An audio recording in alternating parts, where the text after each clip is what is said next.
We begin this hour with President Biden responding to the February jobs report. He touted his economic agenda in his speech today after the release of those numbers. Now, the economy added 311,000 jobs last month, down from more than 500,000 in January.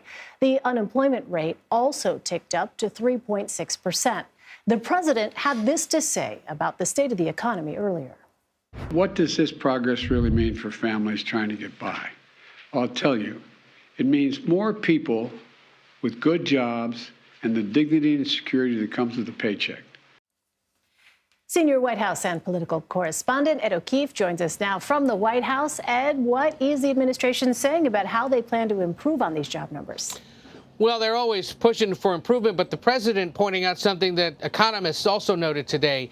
The unemployment rate ticked up to 3.6%, which you might think is bad, but is actually a signal that more Americans are pursuing jobs, knowing that there are more openings. And his argument is that's actually a good sign because it means those that have been off the sidelines, perhaps doing part-time or seasonal work instead of seeking full-time employment, are now trying to re-engage in the workforce and find something, knowing that in some industries they're quite desperate for workers, and those that are applying may be able to find a good job. So all positive economic news gets touted by this White House today is no different. They're quite pleased with what they've seen, and they think it bodes well ahead of its ongoing fight with Republicans over the debt limit and putting together a budget.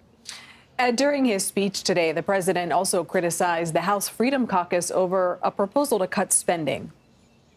25% across the board. And that means cops, firefighters. It means health care. And walk us through tensions between House Republicans and Biden on this issue.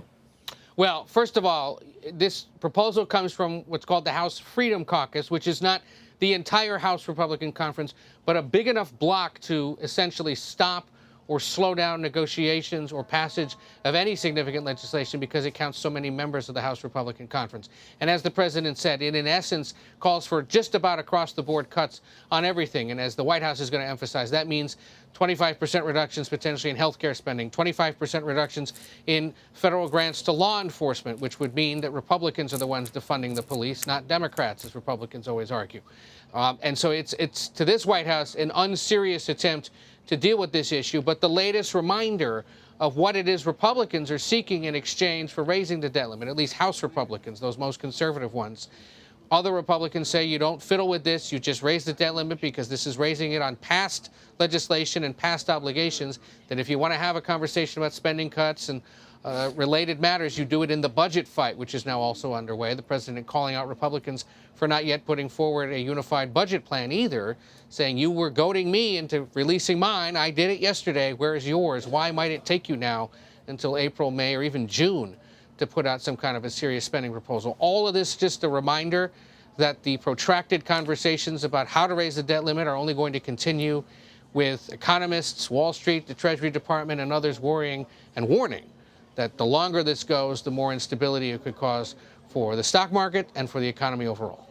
Ed, in our final minute here before we let you go, the president is also meeting with the president of the European Commission at the White House today. What are they expected to discuss? Two big things. Obviously, Ukraine and Europe's continued support for Ukraine in its ongoing military fight with Russia and the war there. Obviously, it has an immediate and big impact across that continent, not only from a military standpoint, but economically. The other issue that keeps bringing European leaders to Washington to talk to the administration is passage last year of the Inflation Reduction Act, which includes what European countries consider to be protectionist measures for various industries, for the development of batteries for electric vehicles, for example, for some other technologies and industries that Europe does well in. They're trying to avoid a trade war between the two continents because of passage of that legislation. The White House has said, happy to talk to European allies about it, make tweaks if necessary.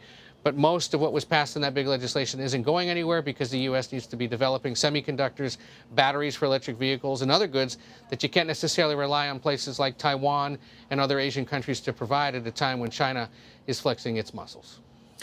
Ed O'Keefe, thank you.